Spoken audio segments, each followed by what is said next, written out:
All right. We're going to kick this thing off. Hopefully everybody online can hear me. Sam's giving me a thumbs up that we're good, and she verified it. I was just telling Dr. Mozer that I'm going to keep this super short and sweet because I do not want to steal the thunder from his presentation, and anything else I said would do that. So usually I give a little bit. I'm not going to say anything. I'm just going to pass the mic. Super excited. He's talking about the future of AI as horse poop. We made that kid friendly from how it originally was. So without further ado, Dr. Mozer, I'm going to pass the mic to you. Thanks.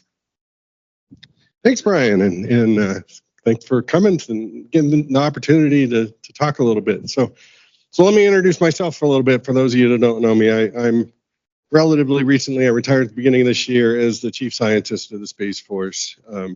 So spent since the beginning of the Space Force doing that, and was the Chief Scientist of Air Force Space Command here in Colorado Springs before that. And before that, a scientist in Air Force Research Lab doing a lot of space physics stuff. And one of the things I learned when I became the Chief Scientist is that one of the features of technology, especially for a service that's so technologically dependent as the Space Force, is you really have to anticipate what things are going to be in the future. Because science often takes a long time, 10, 20, 30 years to go from some phenomenon that's observed in a laboratory to something that's a piece of kit that we can field and use operationally. It can take decades. So you have to anticipate what's the situation going to be 3 decades from now when this technology matures. And you have to pick the things that you invest in today. And that was primarily my job, is to determine what the prioritization of the precious science and technology funding that the Space Force gets, where did we put that in order to pay off down the road when it matures. So I got very involved in strategic foresight and future thinking. Met a lot of people that taught me how to do it. I was relatively new to that field, learned a lot of things about the science and the art of strategic foresight and how to look forward, how to plan for the future.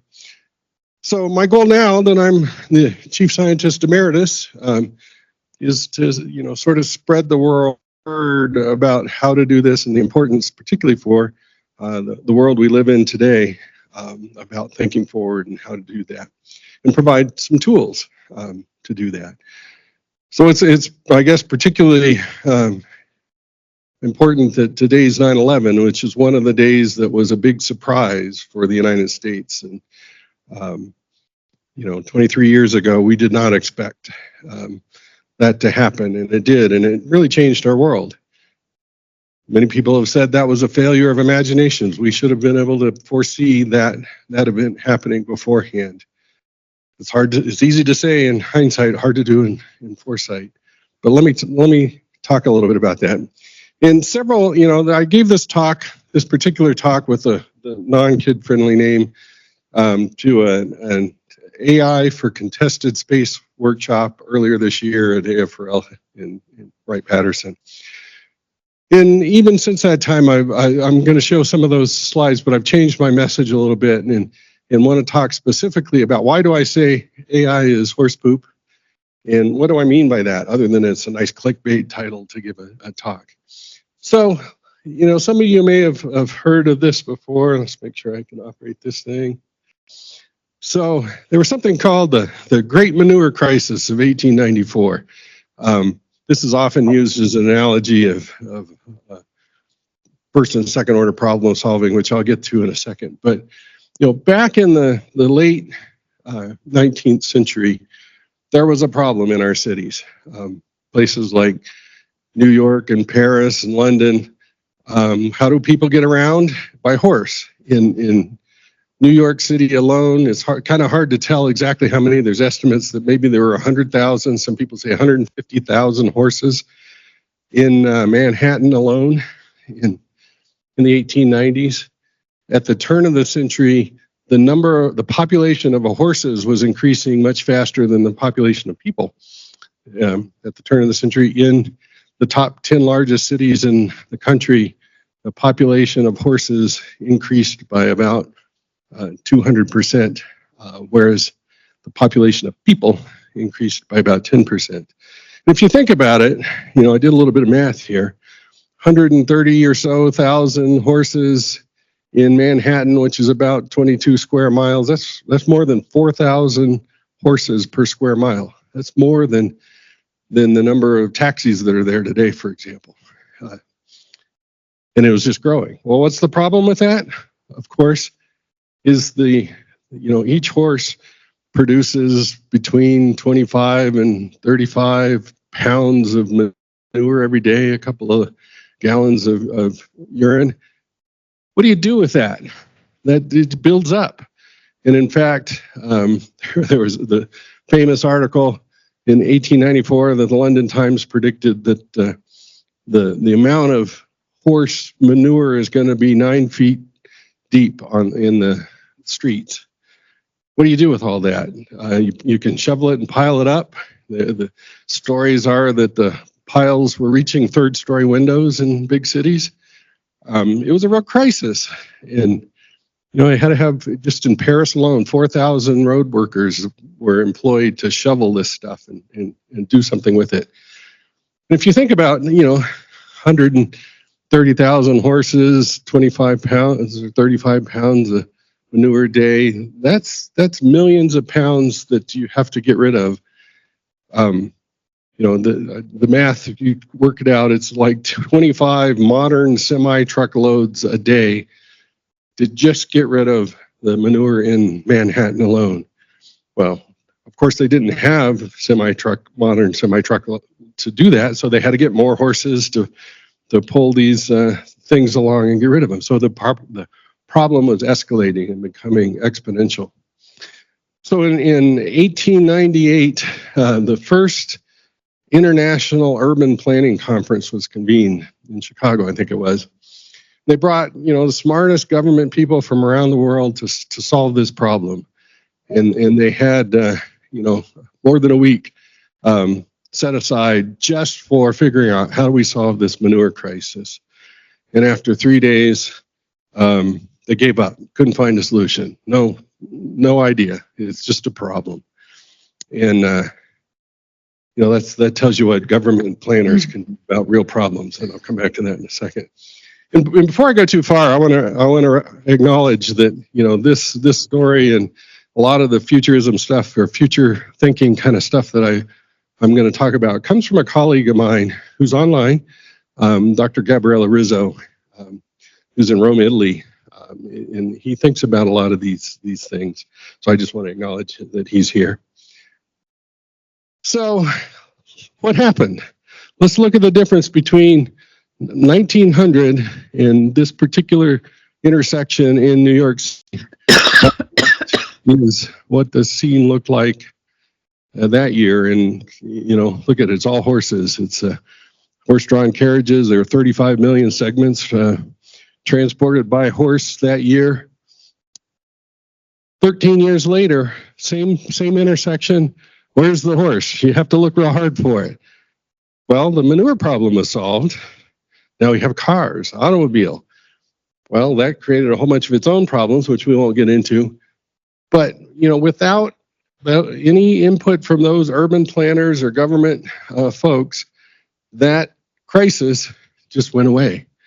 Now we have other problems like congested streets and drunk driving and oil crises that came out of that. But the moral story is a couple of things. One is it's very popular to take trends that we see today and extrapolate them into the future and say it's a dire consequence. The world's coming to an end. Something bad's going to happen. How many times have we heard that from things like global warming, the oil crisis, population explosions? And very rarely do those things actually come through. And why is that? It's because if the right market incentives and the right innovation and technology is put in place to incentivize new and better things, humans are just amazing at solving those kind of problems.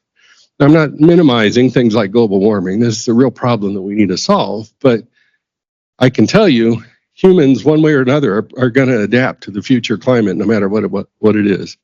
That's another thing humans are amazing about, is adapting to change. We're kind of hard about predicting where it's going to happen and what's going to be, but once it happens, we're pretty amazing at just making it normal.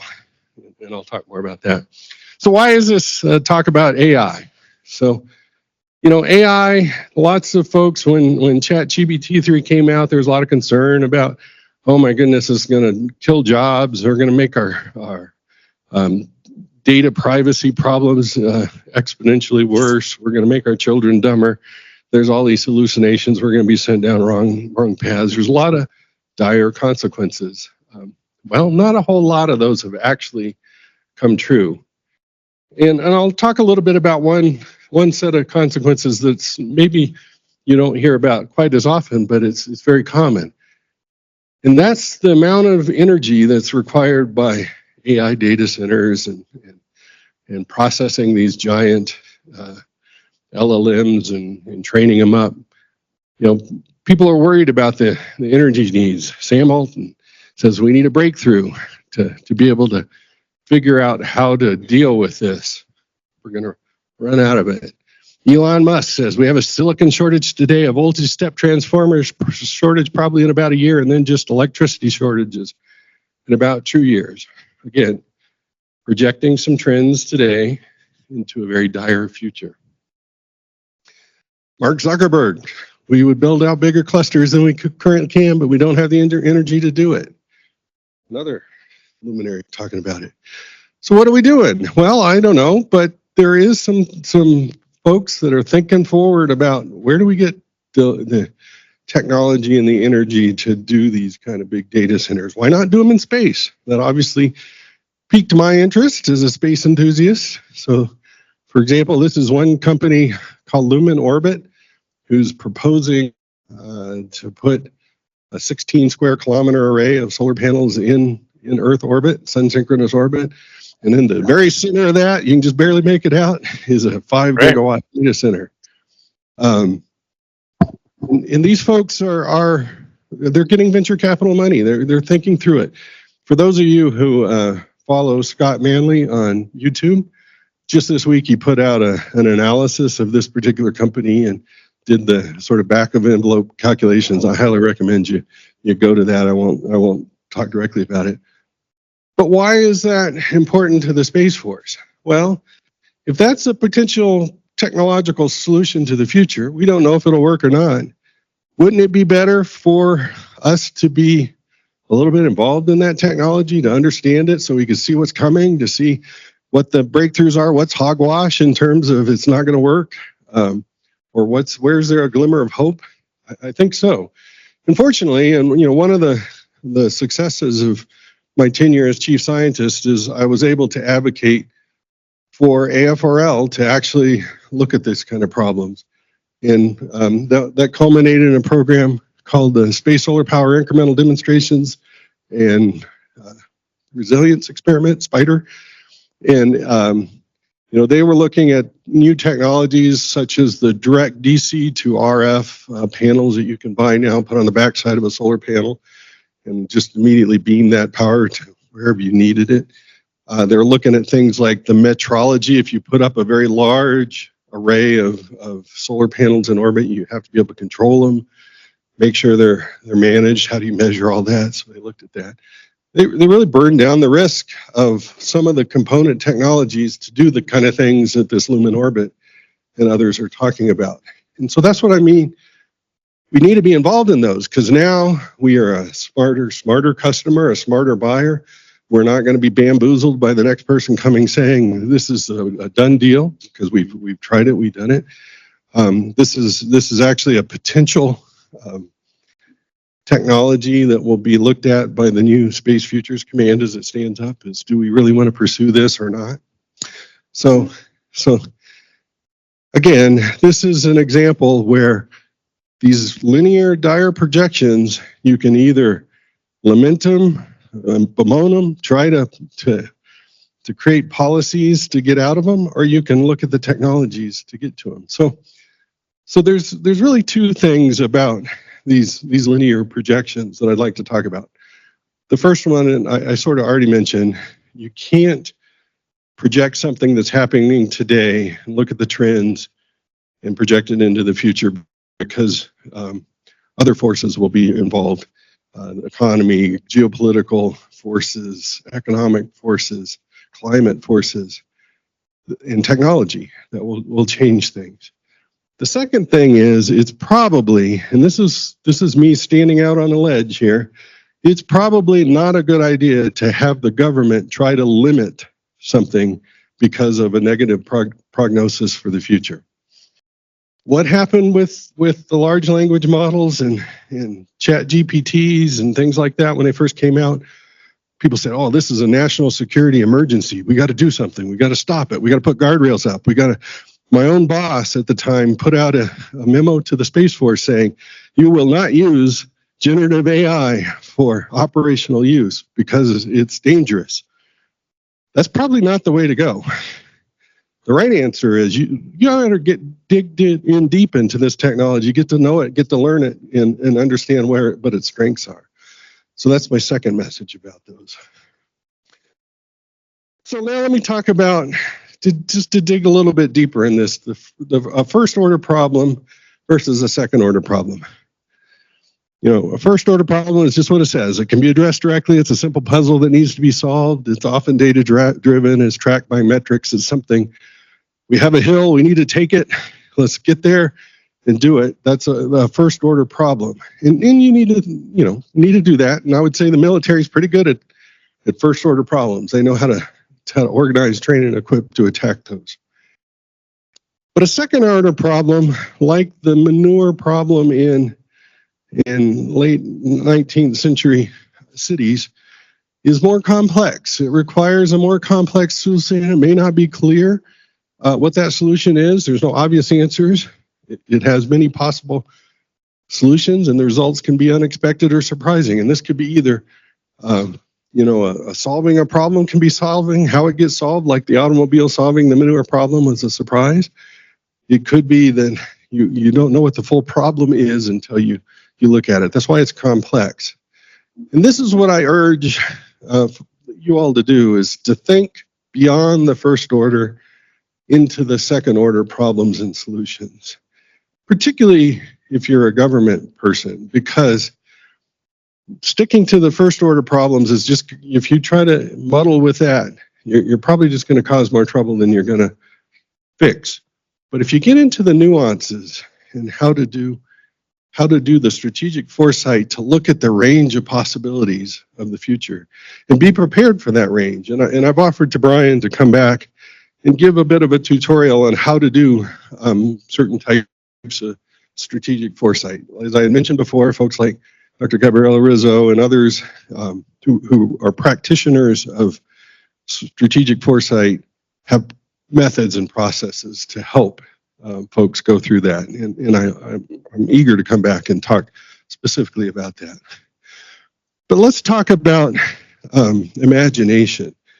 So, the famous founder of the cyberpunk genre in science fiction, Bruce Sterling, said, when you can't imagine how things are going to change, things change in ways that are unimaginable. So just look backwards, look into history and how things have changed. Who would have thought 23 years ago that our Cold War mentality would be shifted on a dime to the global war on terrorism by one event that happened 23 years ago today? Unimaginable. Who would have guessed, when I was first getting into the defense business, it was early days of GPS, military constellation designed for providing navigation to pilots and sailors and soldiers to get from point A to B on a battlefield. Well, look where we are today with things like Uber and DoorDash and all the other things that are enabled by the combination of smartphones and GPS technology. I would love to know somebody back in the early 80s when GPS was being deployed had thought of that far ahead, but I kind of doubt we would find anybody that saw that. So you really have to be imaginative to think about the future effects of technology in the future. and geopolitics and climate and all that kind of stuff. So a lot of the work that we did as part of our strategic foresight work was pulling in imagination. So we had technologists like myself, we had international relations folks, we had sociologists, we had psychologists, we had science fiction writers come together and try to think about what the future was. One of my favorites was Orson Scott Card, wrote Ender's Game, was part of our writing group for some of the future of the Space Force. And it's minds like that that really help you think through the future. So let's go back to AI. This was about AI and horse poop. So some of you have probably seen this chart before. It's all over the internet. One feature of technology is that it's exponential. Technology feeds on the technology that came before it. So new technologies come in at ever faster, which is why we have to have more and more attention paid to this problem than ever before in history today because of the rapid changes. And if you look at what people project AI to do in the future, we haven't. People talk about artificial general intelligence. We're not really there yet. We don't know if we're going to be there. Don't know what it's going to look like when we get there. And then super intelligence, where the AIs get to be smarter than the humans, the transcendent, the cosmic, the godlike AI. Those are all very much far in the future and very hard to think about. It's like the GPS of 40 years ago. How do you think about the power of AI 40 years from now? And opening up to the range of possibilities that could happen is a challenge. And it's an exercise in imagination, second order problem solving, and looking beyond the straight trends that we're looking at. So one thing, pulling this into sort of a Department of Defense talk. So what are we doing wrong about AI? Well, as I said, I gave this talk at an AI for contested space, and I don't want to minimize any of the presentations of the talks at that thing. They're good people doing really hard work, but it's things like they're trying to figure out how to automate a spacecraft to do rendezvous and proximity hops. Great, you got to do that. That's a great technology to be thinking about. But if you raise yourself up, what are you thinking about the big picture grand strategy that AI will impact in the future? And if you look at just writings in the public press that leaders in the United States say about a revolution in military affairs, how are we going to change the business of doing warfare so that we have an advantage over our peer competitor? We're spending a lot of time doing multi-domain operations. We're trying to automate and autonomize things, and we're trying to bridge the valley of death of technology. I'm not saying any of these things are not important things to do. They are very important things to do. But look at what China is saying specifically about the technology. They say guys have been hating me outside of the house. The historic opportunity to achieve strategic advantage. We need to informatize, intelligize, and biologize the battlefield. They're talking about cyber cognitive warfare. These are all bigger, very imaginative, and potentially very compelling things to think about. And we need to, the part of having a peer strategic competitor is you have to be smarter than your competitor. And part of being smart is to think more broadly, to think more strategically, to have more foresight, and to be in the midst of the technological innovations. So this is more than just talk on China's side too. There is a lot of activity going on. The first part of their revolution in military affairs is situating. They're modernizing their military. They're bringing in new troops, new technologies, new capabilities. It's just basically situating in the physical world for a new world order. Then they're informatizing. They're collecting data, sensors everywhere. Just think about the number of sensors applied against the internal Chinese population and how they collect data on everything. And then intelligentizing, taking that data and extrapolating, what does it mean? What can you gain from all of that data? Give a social credit score to a Chinese citizen. What do you do with that? Collect data all around the world on things that are going on. This is happening today. They're investing in AI for this purpose. And then the next one is the really creepy, scary one that keeps me up at night. They're biologizing this. What do I mean by that? So right now, the leading research, and we hear about things like Neuralink and Elon Musk and others about the things that they're doing to create human-machine interfaces. Neuralink, for example, is great if you're a paraplegic and you need to be able to control outside activities or actions using your thoughts, if you can't do that by other means. But what about transmitting information the other way, implanting thoughts in your mind? This is where China's going with this kind of stuff. And it's real. They're looking at interfacing human machines with chips, and I put made in China on this diagram for a reason. This is where that activity is happening. We are very cautious because we have government rules and regulations around doing non-human primate testing to even test some of this stuff. Not so much in China. In fact, during the pandemic, where we shut down most of our human machine teaming biological research facilities, China kept going. So guess where all that innovation and activity is happening today? And I said it's creepy. I mean, they're implanting things in mouse brains. There's a couple of famous papers. This one was in Nature magazine. So there's a human controller with a skull cap on, thinking how to guide this mouse through a maze. The human just says, move left, move right. You can Google this and see videos of it.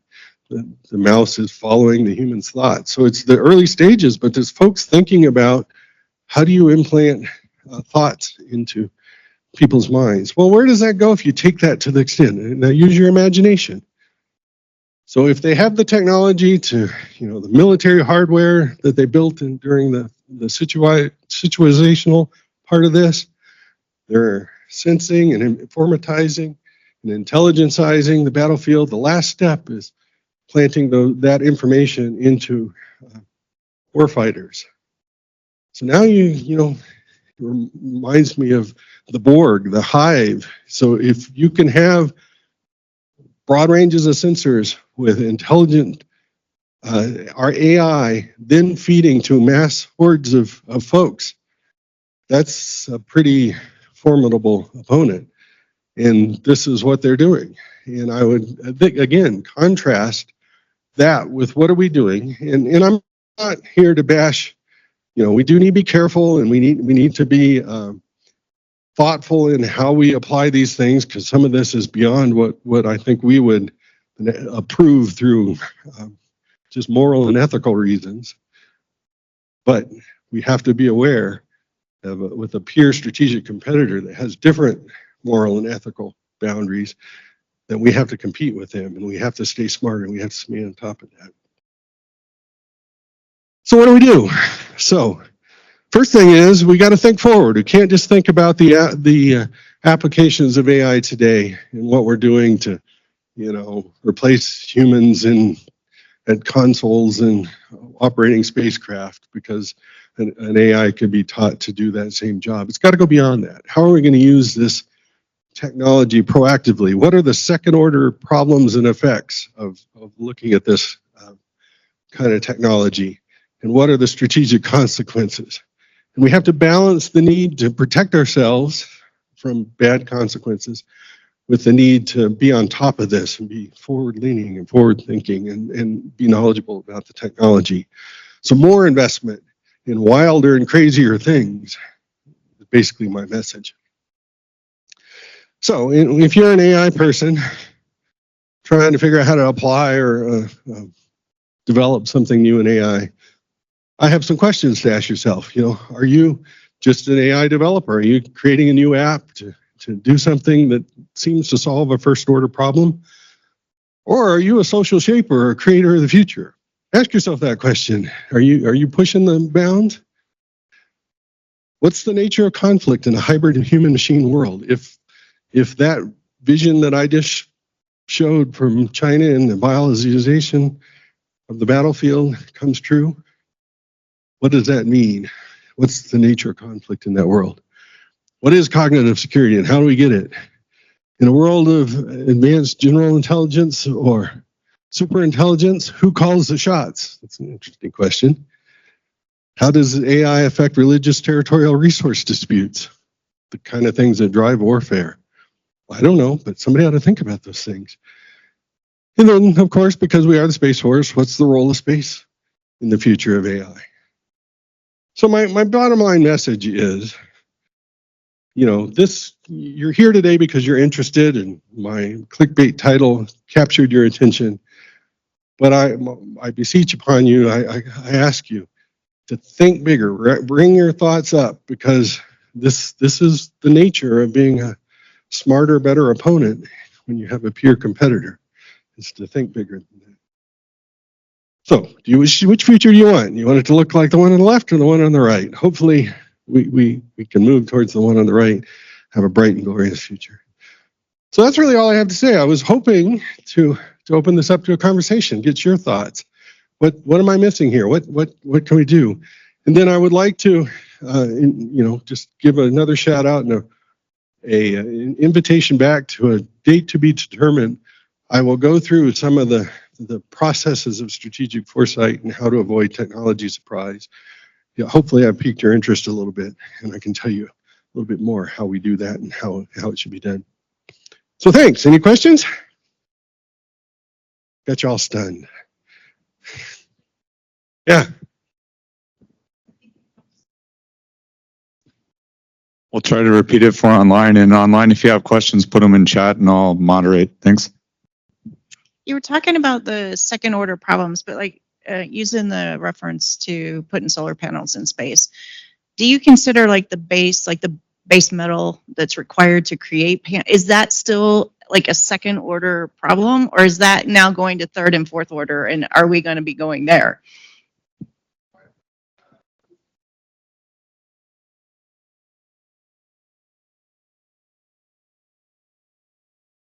The electrification of cars has driven a second order problem of how do we get cobalt and rare earth materials. I don't think we were thinking of that when we started that. That's my whole point is let's think down the road. And sometimes it's hard to do. Sometimes we'll miss it. But the more we apply ourselves to that, I think the better. So great question. We got a question from online. With innovation in, oh gosh, thanks for throwing out a big word, anthronoetic, aka general AI, to what degree may AI help solve the second order problems? I believe at one point OpenAI unironically stated that this was part of their business plan. Hopefully I didn't butcher that too much, Bill. Excellent question. And this actually, one of the reasons I retired, one of the things I've been very involved with since retiring is in my role as a gentleman scientist is thinking through exactly that problem. I've said several times that strategic foresight is an art and a science, and there's a process to go through, but none of that makes it easy nor foolproof. The bottom line is the future is unknowable. We cannot predict the future. We don't know what's going to happen 10 minutes from now, much less 40 years from now. But AI actually, in one sense, if you look at the first order problem, people will tell you AI is really good at identifying patterns in data that you've collected, better than a human, can see patterns and maybe give you insights into things it's been trained on.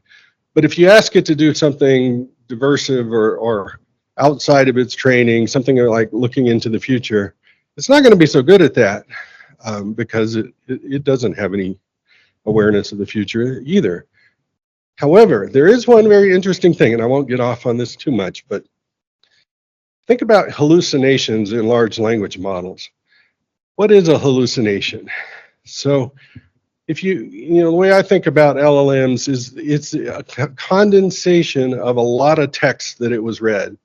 So, crawls the internet and reads every Reddit post there ever was and Wikipedia and all this stuff.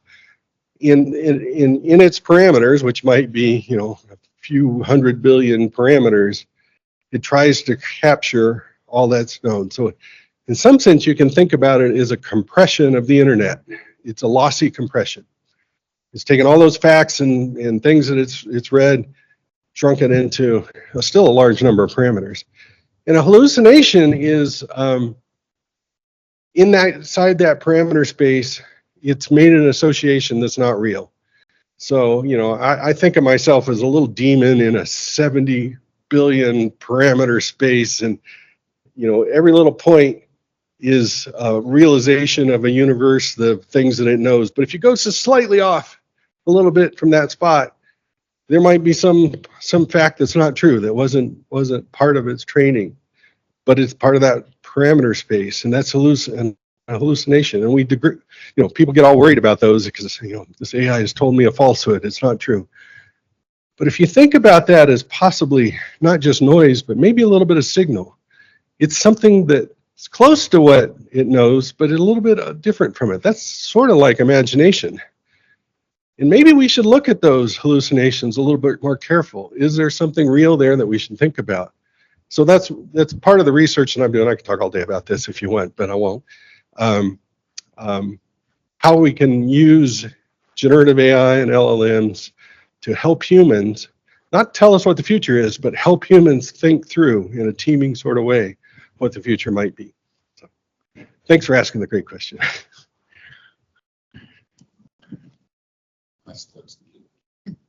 Hi, Carol Sandmiller, Rebel Space.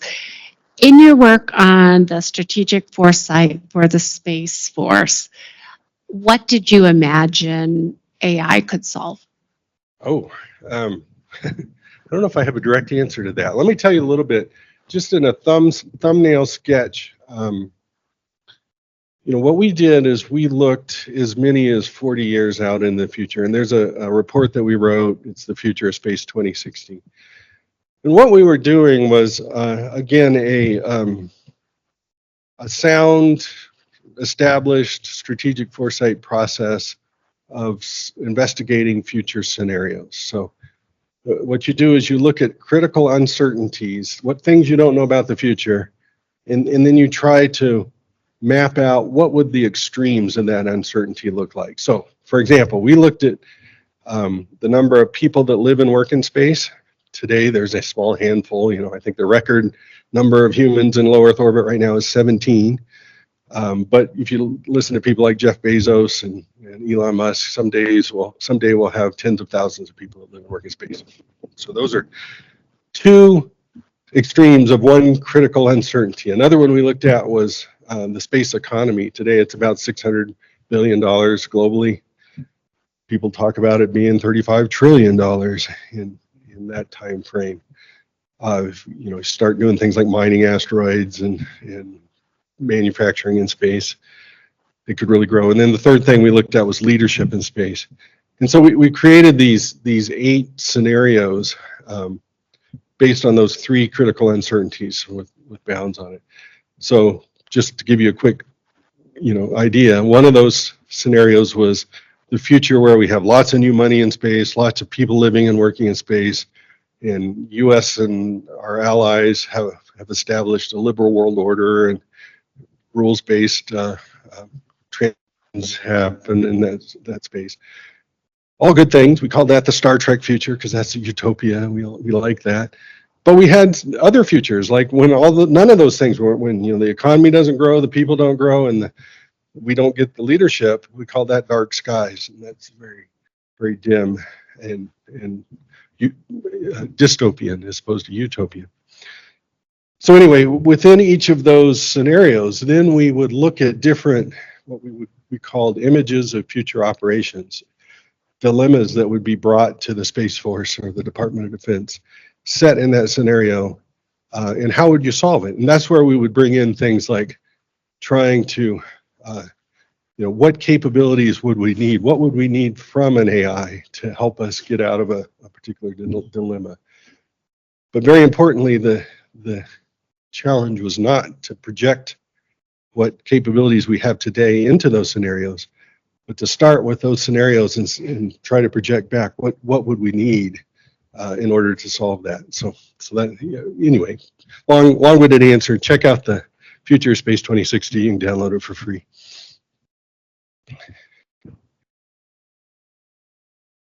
I got a direct message text because chat wasn't working.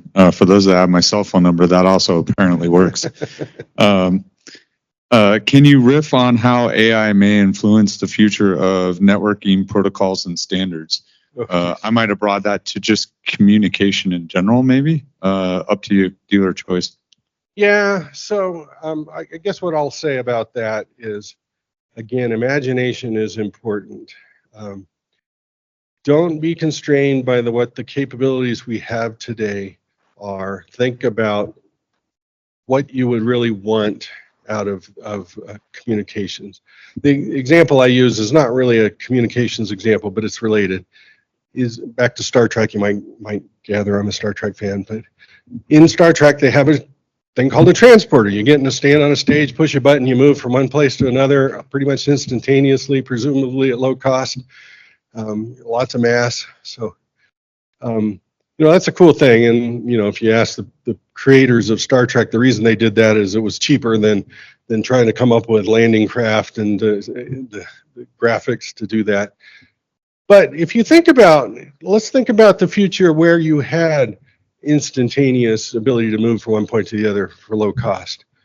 Well, then you need to start thinking about other things like situational awareness you would need if others could do that against you, or how do you deploy weapons or defend against attacks in a scenario like that. So you're thinking now about a whole range of problems that were enabled by just that one leap of faith.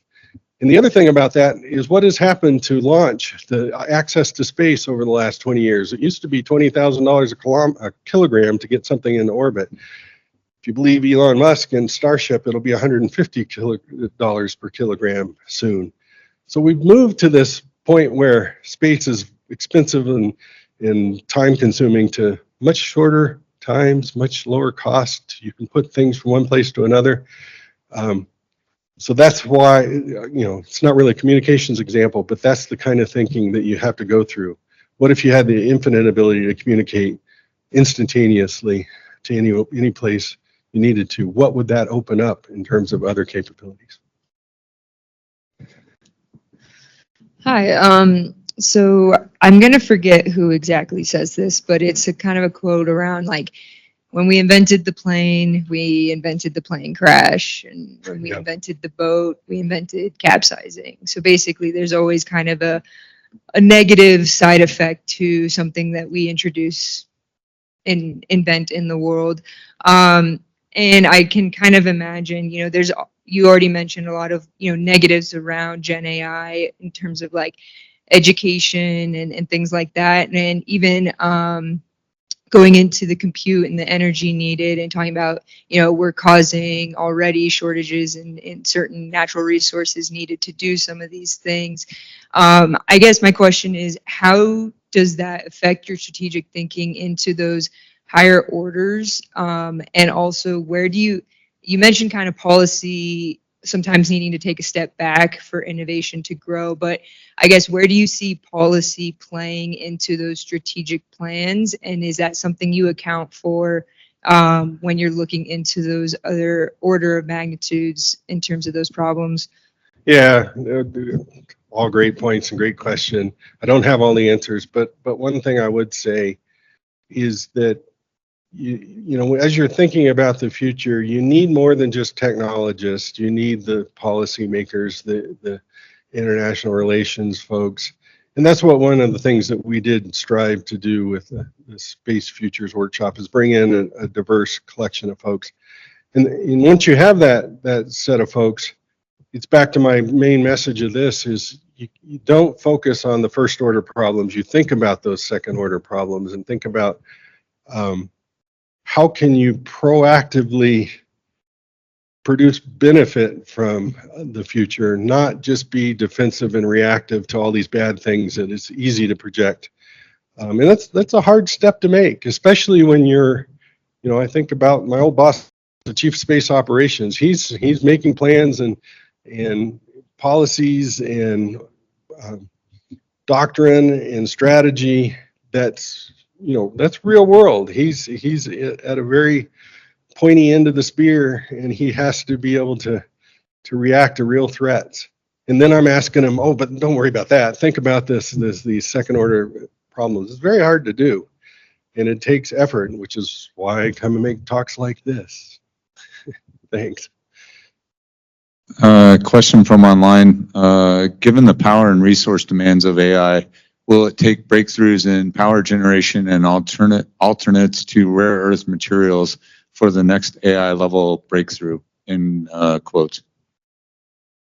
Well, I can't say for sure because the future's unknowable, but I do agree with those quotes that I was presenting earlier from all those folks. We are, if you project to the future, which is what I just told you all not to do, but there is some limits that we're hitting. I think, in doing some research for this talk, about 1% of global energy today is spent in data centers, both the power to run the GPUs and the server farms and the cooling that's required to cool that. If you project forward, some people would say that's going to be our baseline, or the entire utilization that we have today is going to be just what we need for data. So we really need to be looking for other energy sources. And one thing I would say about that is, I sort of react. I'm an atmospheric scientist by training, so I'm all about climatology and global change, and I've been on that bandwagon for a long time. But when people say we got to find a clean energy alternative to oil and natural gas, and they're thinking that we're solving the global warming problem, that's not why we need clean energy. The reason we need clean energy and abundant clean energy is to do all these things we want to do, to evolve as a species, to have, get out of the scarcity mindset and be able to accomplish all the things that technology is going to grow into in the future. And oh, by the way, it's clean, so it's going to solve, just like the mentioned the automobile solved the horse manure problem, we're going to solve the climate problem. But that's very important. Hey, so as I think about some recent breakthroughs in technology, things like, in my opinion, like Bitcoin being the least interesting application of blockchain, or writing press releases being the least interesting version of generative AI. If you had like a magic wand to give a bunch of money and policy to one maybe less known application of a kind of bleeding edge technology, what would you recommend putting that effort into? Oh, you guys ask hard questions, but I happen to have an answer for that one too. So, and it's not that we're not investing in this, but I think the real magic, at least for the foreseeable future, is not in pure AI and making it smarter and bigger and faster. It's in the human machine teaming piece. It's the how does a machine, an AI, help a human get to greater heights? And so, I base this on things like freestyle chess. You guys have heard of freestyle chess. So back when Deep Blue beat Garry Kasparov in chess, that was a big event. This AI beat the world's best grandmaster, and it was a big emotional event for the chess community. That wasn't as interesting to me as the advent of freestyle chess, where what that is you take a human who needs to be competent at chess, but he doesn't have to be a grandmaster, and you couple it with a AI, which again doesn't have to be the world's greatest AI, but the teaming, so the human using its intuition, the AI using its pattern matching, can regularly be in the best grandmaster human in the world and the best AI in the world every time, hands down. That's where the strength is, and I think we need to spend more time making those connections. Fear and trepidation. I'll give Bart the mic. This is going to be very Southern. But No very fear, no trepidation. So I'm going to ask you a question about asking questions. If we look back and realized that, hey, we learned how to make tools. And because we had these tools, we could make those tools. And because we had those tools, we could make even better tools. Often when we think about how we interact with AI, we say, how can I ask it to do a thing to reduce my cognitive load, to make me where I don't have to work as hard? Or how can I ask it to do a thing to solve this hard problem? If we believe things like electricity is a problem, and we also know things like you're a super great, intelligent, maybe artificially intelligent person, and you're running at less than 100 watts. You know, if you say a flatworm has many orders of magnitude less connections than your brain. So now if we talk about how do we ask questions of the machine to make a better machine, what does it look like to say, why is this? Well, why do you think that? Well, why do you think that you think that? You know, how do we go down that rabbit trail further, and how do we go broader across the ocean in a way that we're actually seeking those nonlinear effects and outcomes? That's a deep question, Bart.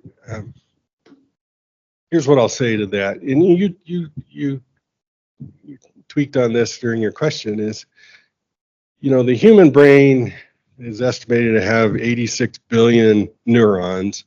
Each neuron has more than 1,000 connections to other neurons.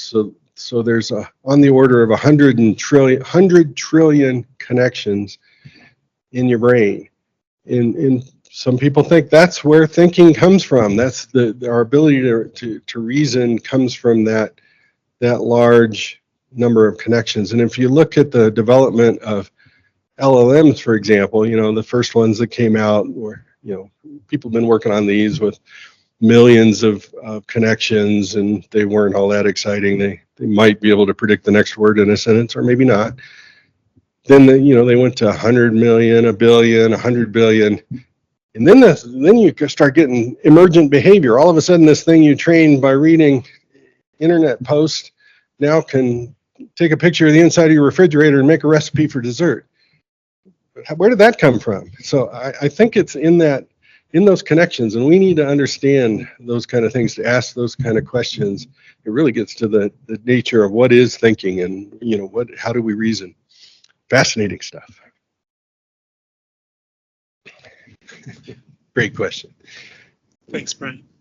Dr. Mozer, Kurt Kunselman, Alara Nova, and you had asked for a conversation, so it's not necessarily a question back at you, but I applaud you challenging us and demanding us to think broader and at a higher level towards the future.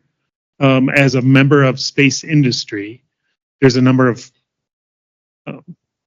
external influences on us. One is the pacing threat and the great power competition, Indo-PACOM in the next few years, and push towards that. And Honorable Calvelli has his, every 2 years, let's iterate and work these short cycle innovation rather than necessarily a technological large breakthrough. So that's one factor that's impacting us in industry. The other part is return on investment. And as we're engaging, trying to grow within our individual companies and collectively partnering, there's investors that are demanding returns of 10x in a short period of time, and placing those demands on us to productize go-to-market strategies, all that, and impact shareholder wealth, right? And so I applaud you for challenging us then as we're engaging with our tech stack and our leadership to increase the budgets for IRAD. And, just we're talking, decimals of a percentage, to do one more thing or whatever that might be. This conversation will help inform and hopefully help us as we're engaging with those considerations going forward. Yeah, thank you for that. And just a couple of reactions on more conversation around that topic is two things. One, you know, you got to do the reacting to the pacing threat. I'm not minimizing that at all. You know, we have to do a best guess at what our threats are going to be and be able to prevail against that. Absolutely cannot sacrifice one iota of that. However, I would like to get beyond preparing for the next threat. Let's drive to where we want to go. What is, you know, our national best interest? Are, you know, how do we want to maintain this superpower status that we have as a nation, and how do we drive to that, to have things like global world order and you know, peace and unlimited energy, all those good things. So we got to get beyond just reacting to the threat. Is one thing.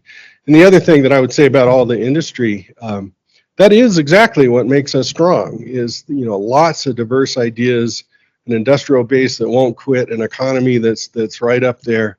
And so we can't ignore that either. You know, just because an investor wants a 10 times return in short order doesn't mean that's not a really good thing to do.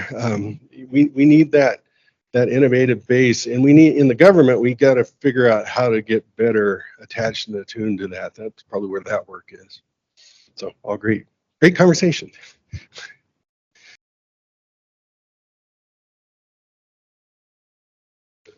All right, so you guys got some things to think about. Hopefully I'll be able to come back and talk a little bit more details about strategic foresight. So thank you all.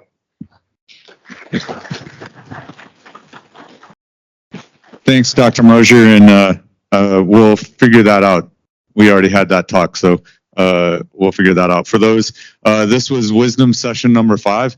They're curated topics that, just as I'm floating around and in meetings, I think other people may find interesting. So just like to share those. So we're queuing up Wisdom number 6 for October 2nd. I'm getting head nods north-south, so I didn't screw that up.